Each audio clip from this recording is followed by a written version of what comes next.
I was the irrigation tech for a big rental farm, out there near midnight, because the pivot alarm kept tripping and the owner threatened to dock my pay if I didn't get my ass moving. I threw my tools in the truck, clipped the headlamp on, and my plan was to reset the panel, check the end gun, and be back in bed before my phone rang again. He'd been riding me for weeks, acting like I personally owed him rain, and he loved to remind me I was replaceable anytime something hiccuped. On the drive, he called twice, then texted in all caps like that makes metal behave. Fix it now, or don't come back.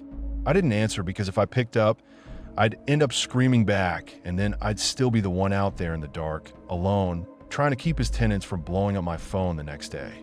I'd answered him earlier that week during another alarm, and he'd gone straight to insults, called me a bitch for asking for a replacement part, said if the pivot died on his watch, he'd take it out of my check. So yeah, I let the phone ring. The control point sat on a post at the edge of the field, the pivot towers creeping along slow, and the corn around it made the night feel boxed in. I killed the engine and the quiet rushed in, the kind that makes you notice your own breathing. I grabbed my meter and a screwdriver, slammed the door, and started walking the wheel track toward the panel. I did what I always do. Count posts, look for obvious damage, listen for anything that sounds off. Nothing jumped out. Dirt, ruts, the metal structure groaning now, and then nothing that explained why the alarm app kept pinging me like the thing was on fire. Then I saw a light inside the field, small, pale, floating between rows. Not a tractor, no engine noise, no sweeping beam. It wasn't bobbing like a phone. It just sat there like somebody held a tiny lantern behind the corn and forgot to move. I stopped without thinking. The light stopped too, like it noticed me. I took one step toward it and it slid sideways, one row deeper, keeping the same distance. Not away like someone backing up. Sideways, clean, like it knew the grid of the rows and used it, like it wanted me to come in after it. I actually said fuck that out loud and turned back toward the control box. My brain tried to hand me excuses, kids, hunters, some tinning out being dumb, but none of those excuses moved like that. I kept walking and didn't look back again. That's when I heard my own boots behind me. Same rhythm as mine. Same little scrape I get when my right heel drags. Half a second late, like a delayed copy. I told myself it was an echo off the metal spans, but corn eats sound. It doesn't bounce it clean. I stopped. The footsteps stopped. I started again, faster. The copy started too, faster, still right behind me. I didn't feel wind, didn't hear breathing, didn't hear anything except the exact pattern of my steps duplicated with a tiny delay, like something was learning me in real time. I spun around hard, headlamp swinging into the rows. The beam hit stalks and dirt and nothing else. No reflective eyes, no face, no shape that made sense. Just corn and darkness and that pivot moving like it didn't give a shit. My phone buzzed again. Another message from the owner. Where the hell are you? Then, if you're fucking around, I'll cut your pay. Like he wasn't already paying garbage. Like this wasn't me crawling out of bed to babysit his broken junk. I didn't answer. My hands were already shaking and I didn't want his voice in my ear while I was out there. The pivot alarm screamed without warning. Full siren. It made my chest jump.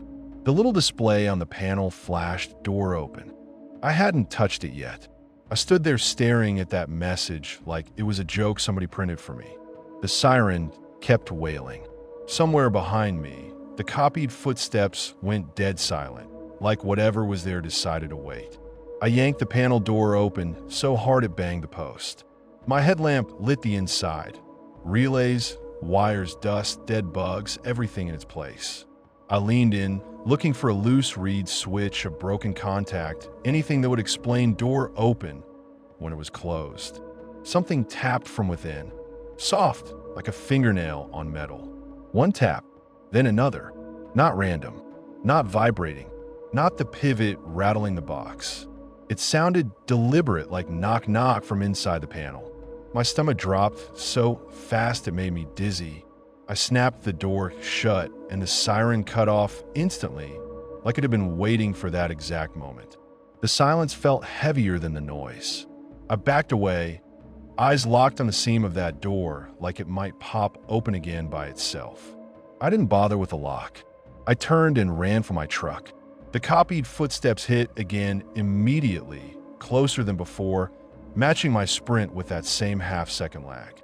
I could feel the presence at my back without seeing it, like my skin knew there was something behind me.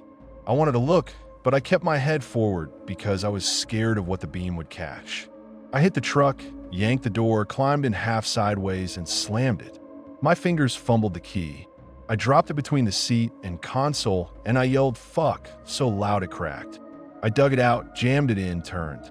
The engine hesitated like it wanted to die right there and make a point, then finally caught. I threw the headlights on, and the beams hit the field edge. That pale light blinked on again, now right at the border, shoulder height, like someone standing there holding it. Except there was no beam. It didn't shine onto the ground. It didn't flare when my headlights hit it. It was just a bright point hanging at the edge of the corn, fixed like a marker. I laid on the horn. The sound tore across the field. The light didn't move. My phone lit up with the owner calling again. I stared at his name, furious and scared at the same time, and slapped it face down on the seat. I slapped the truck into reverse and gunned it. The tires spun in mud. The truck sank that ugly half-inch, back-end sliding. I hit the gas harder like an idiot and just dug a deeper hole. My heart hammered. I could hear the pivot groan and my own breathing and nothing else. And then I felt it. The footsteps hit my tailgate once. One heavy thump, like a hand or a body slamming into the back of the truck. The whole cab rocked. My belt caught my chest. For a second, I thought something was going to come over the tailgate and into the bed and then through the rear window, and my brain went white with panic. I stomped the gas again, and the tires finally grabbed. The truck jerked free so hard I almost snapped my neck. I fishtailed, overcorrected, and shot onto the farm road, throwing mud. In the rearview mirror, I saw the corn at the edge of the field shift, like something stepped back into it and disappeared. The pale light blinked out. I didn't stop to see if the tailgate was dented. I didn't even breathe, right, until the speedometer hit 50. Nothing chased me. No headlights, no engine. Just my own taillights bouncing on the road and my truck rattling like it was about to fall apart. I didn't slow down until I hit pavement. My hands clenched the wheel so tight my fingers cramped, and I kept checking the mirror anyway, because fear doesn't stop on a county line. At home, I sat in the driveway with the engine running, staring at my shaking hands like they belonged to somebody else. The owner had left more voicemails. I listened to one and shut it off halfway through because it was just him calling me a lazy piece of shit and promising he'd blacklist me, like he had some secret irrigation mafia. I went inside, locked the door, then checked it again because I didn't trust myself. I kept seeing that bright dot in my head every time I blinked. Around 3, when I still couldn't sleep, I pulled the dash cam card. Part of me wanted proof so bad it hurt. Part of me didn't want to see anything at all. Most of the footage was boring. Headlights, corn, the pivot silhouette, me backing up. Then there was one single frame, when my headlights first hit the field edge. The sensor caught a shape between stalks, thin and wrong, head tilted like it was listening. Too tall for how narrow it was. Arms either too long or hanging too low. Not a guy in coveralls. Not a deer. It looked like something trying to imitate a person and missing the measurements. The next frames were normal, like the camera blinked and forgot. I quit that job the next morning. I called the owner at a decent hour, told him I was done, and he exploded like I'd insulted his mother. He said I was making excuses, said I was scared of a damn flashlight, said I owed him for leaving mid-season. I told him to dock whatever he wanted and keep the rest. He started in with the threats again, talking about showing up at my place, and that's when I lost it and told him, "Go fuck yourself." He called me a coward. Fine, cowards get to sleep.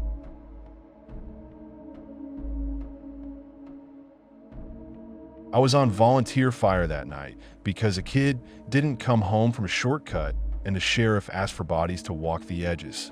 I pulled on turnout pants over jeans, grabbed a flashlight and a radio, and my plan was to stay on the perimeter, call out every minute, and never stepped deeper than I could see. The kid's name was on everyone's lips like a prayer and a curse.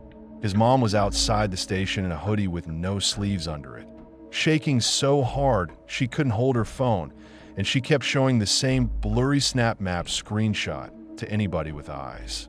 She tried to grab my arm when I walked past, and I snapped, not proud of it, told her I wasn't a cop and I couldn't magically pull her kid out of the dirt. She called me a cold piece of shit, and I deserved it. Our captain told us to quit posturing and get moving, and the sheriff stood there with that tired face like he'd already decided what story he wanted told when the sun came up. We started at dusk. The corn stood taller than my head, packed tight, and the wind made it hiss like a crowd. From a road, it looked normal, just a big rectangle of late-season corn and a ditch with brown water in it. The kind of place kids cut across because it saves 10 minutes and nobody thinks about how fast 10 minutes turns into forever. They split us into pairs and told us to hold lines, walk the ditches, call out, "Don't trample the rows," unless we had a reason. That lasted maybe 5 minutes because everybody thinks their flashlight is the magic one. I ended up on the south ditch line with a guy from the next town over, Randy, loudmouth, good at fires, shitty at listening. We stayed about 50 yards apart so our beams didn't blind each other, and we kept our lights low to catch footprints or a dropped hat or anything that didn't belong. The mud sucked at my boots, and the weeds slapped my shins, and the radio kept popping with static because out there you get dead spots between the barns. Every so often the sheriff's deputy would bark over the main channel, telling us to tighten up, stop wandering, stop making it harder. Like we weren't already doing this for free. About 20 minutes in, my radio popped with static, then a thin sound that wasn't static, something like a child's laugh, clipped, wrong, repeating. At first, I thought some asshole in the department found a soundboard and decided to be funny because we've got those guys, grown men who think fear is a prank. I keyed up and snapped, asking who the fuck was playing games. Nothing came back except that same little laugh, 3 beats like a toy that only knows one trick. I felt my stomach drop in that stupid animal way that doesn't care what your brain says. I looked across the field, and Randy's beam froze like he was listening too. I told myself it was nerves. Then I heard it again, not from the road, not from the houses, inside the rows, closer, like it was trying to get me to step in. I didn't. I kept along the ditch, talking out loud on purpose, saying the kid's name, counting my steps, giving myself a job so my feet wouldn't decide to do something brave and stupid. That's when my boot hit something solid under the mud. It wasn't a rock. It had give to it, and it tugged back. I leaned my light down and scraped mud away with my glove and saw a black hose, thick like a pump line, disappearing under the corn at an angle, and beside it a narrow trench cut into the field. Not a natural washout. Straight edges, chopped stalks pushed aside like somebody made a lane and tried to hide it again. It was half covered with loose dirt and dead leaves, deep enough to snap an ankle or drown you if you went in face first, and the ditch water seeped toward it like it wanted to feed it. I called it in. Randy, of course, didn't believe me, so he tromped closer, swearing, saying I was seeing shadows. He shined his beam straight into the rows, and the corn threw it back in broken stripes, like bars. My radio crackled, and a different voice came through. Calm and irritated, "Stop shining lights in there." Not dispatch, not our channel, not anybody I knew. It was too clean, no background noise like it was right in my ear. For a second, I just stared at my radio like it had bitten me. Randy heard it too because he shouted back, loud and pissed. His beam jerked wildly like someone hit him. I didn't see a hand.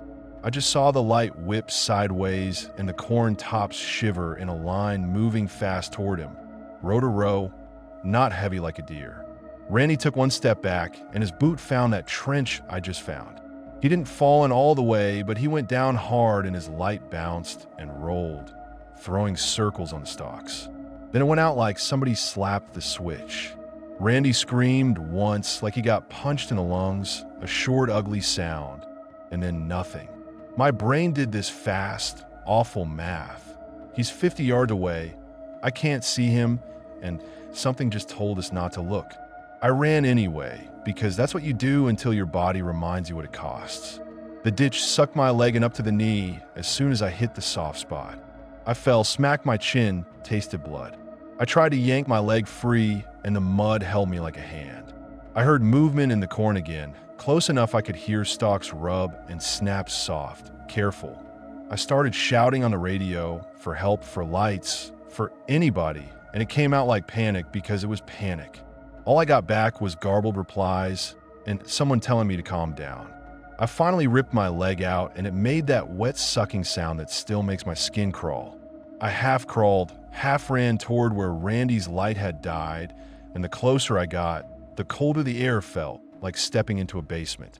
My flashlight beam hit the trench, and it looked deeper than it should have, like it ate the light. The black hose was there, and it felt wrong even existing in a cornfield. That's when the voice came back through my radio again, calm as ever. Walk away.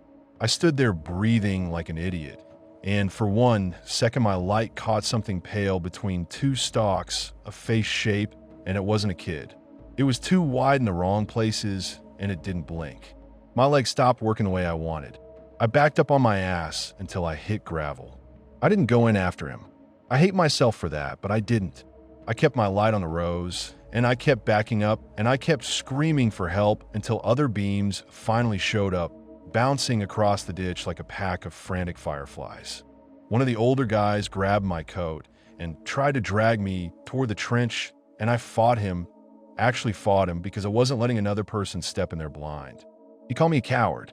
I called him a dumb fucking hero. We almost came to blows right there in the mud until the captain got between us and ordered everyone to hold.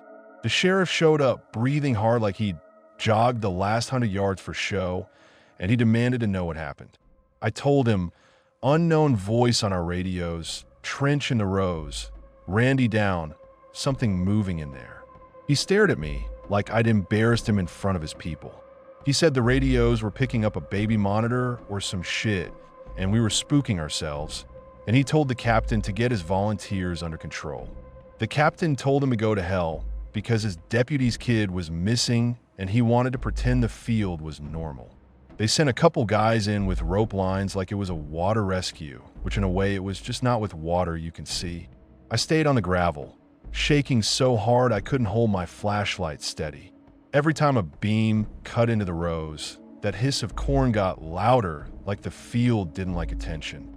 They found him an hour later, alive, shaking, face scraped raw like he'd been dragged through stalks. He wouldn't talk. The EMT asked him questions, and Randy stared right past him. I said his name once, and he flinched like I'd hit him.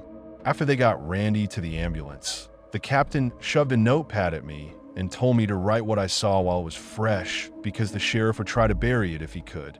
I wrote the ditch, the hose, the trench, and when I wrote unknown voice, the captain tapped the page and muttered that I didn't hear anything I couldn't prove.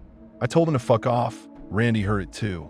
The sheriff stepped in like he was calming kids and said if we started telling ghost stories, people would come out here with rifles and somebody else would end up dead. I said then maybe you should explain why a trench got cut into that field in the first place. He didn't answer, just told me to go home and shut my mouth.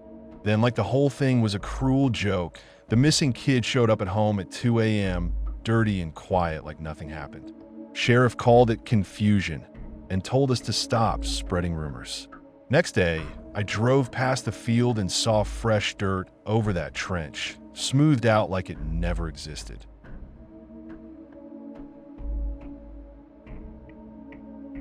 I was doing crop insurance field photos for a claims file, alone, mid-afternoon, because the farmer kept calling me a useless bitch and a fucking scam artist, and I needed the paperwork done before the weekend. He got my number from the claim notes and decided that meant I belonged to him.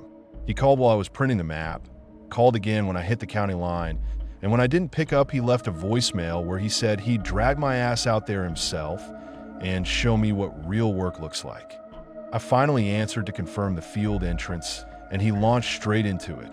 Weather, yield, money, me being slow, me being a liar, him saying if this drags past Friday, he's done being nice. I told him flat, I was literally driving to his field.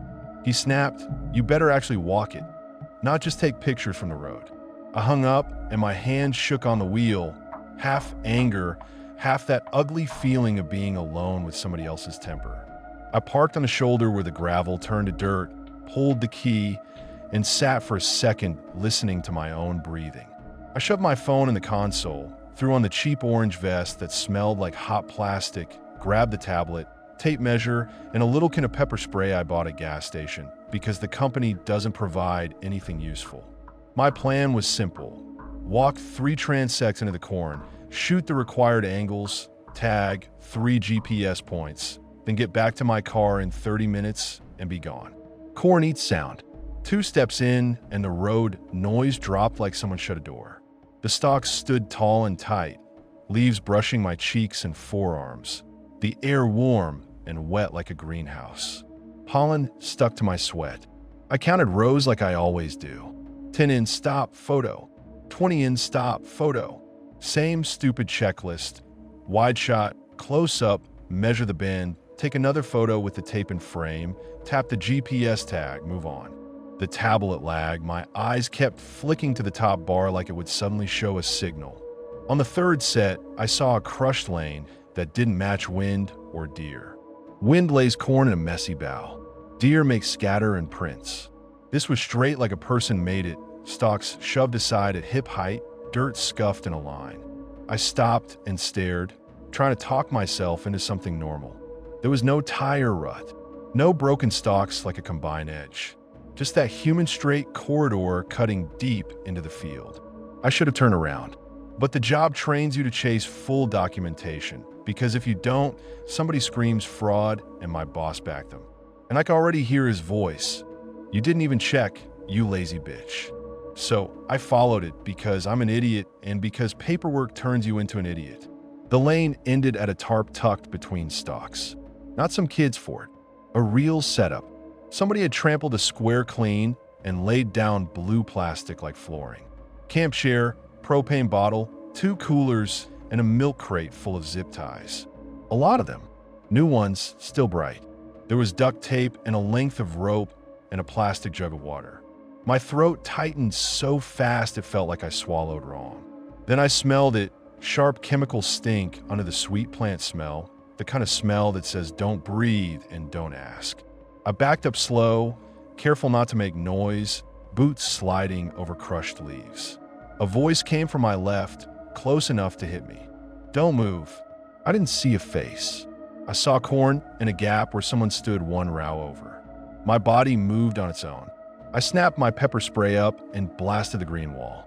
The hiss filled the pocket, spray bouncing back into my own eyes, burning my nose, turning my lungs inside out. Somebody coughed and swore, angry and close. I heard him shift like he lunged and stopped himself. I didn't wait to find out why. I ran. Corn grabbed my arms, slapped my face, snagged my vest, and tried to spin me. Every row looked like the last. I tried to keep my count, but panic erased numbers. Footsteps chased me, staying 1 row over so I couldn't see him, just hear the pace match mine. He didn't crash through like a scared animal. He moved clean, like he knew exactly how to stay with me without showing himself. It felt practiced, like he'd done this before and liked the game part. I shoved through a turn and my tablet slipped. It smacked a stalk and vanished into leaves. I kept going. I yanked my phone out, saw no bars, and almost dropped it because my hands were slick. I tried to scream, and it came out as this hoarse bark swallowed by corn. The ground dipped and turned to slick mud. My boot caught the edge of a ditch I didn't see, and I went down hard, knee first, then shoulder, mouth full of grit. Pain flashed white. For a second, I couldn't breathe, and I couldn't get my hands under me because the mud sucked at my palms. The footsteps stopped on the other side of the ditch. No voice, no ruse, just that quiet shifting sound, like he stood there and watched me decide whether to get up. That pause felt like hands on my neck. I crawled, got 1 foot under me, forced myself up. My knee buckled, but it held. I limped, then I sprinted anyway, because I knew if I stayed down I wouldn't get back up. He started again, 1 row over, still matching me. Sometimes he sped up like he was testing me. Sometimes he slowed like he knew I couldn't keep that pace forever. Corn leaves cut my cheeks. My eyes poured water from sweat and pepper spray and fear. I kept thinking about that milk crate of zip ties, how you don't carry that many for fun, and how the chemical stink didn't belong in a field. Light showed through the leaves ahead, and I threw my shoulder into stalks until they thinned, and I burst out at the road, bleeding and shaking. The world got loud again, wind, distant cars, my own breathing like a broken machine. I spun back at the corn and saw nothing move. Just a wall. Then I saw my car. The driver door was open. Wide open. My brain tried to tell me I'd left it like that, but I know I didn't. I'm obsessive about locking. I stepped closer and saw the center console popped, and my paperwork folder half pulled out like somebody rifled through it with impatient hands. The little hook where I kept the spare key ring for the fuel cap was empty too. I patted my pockets. No keys.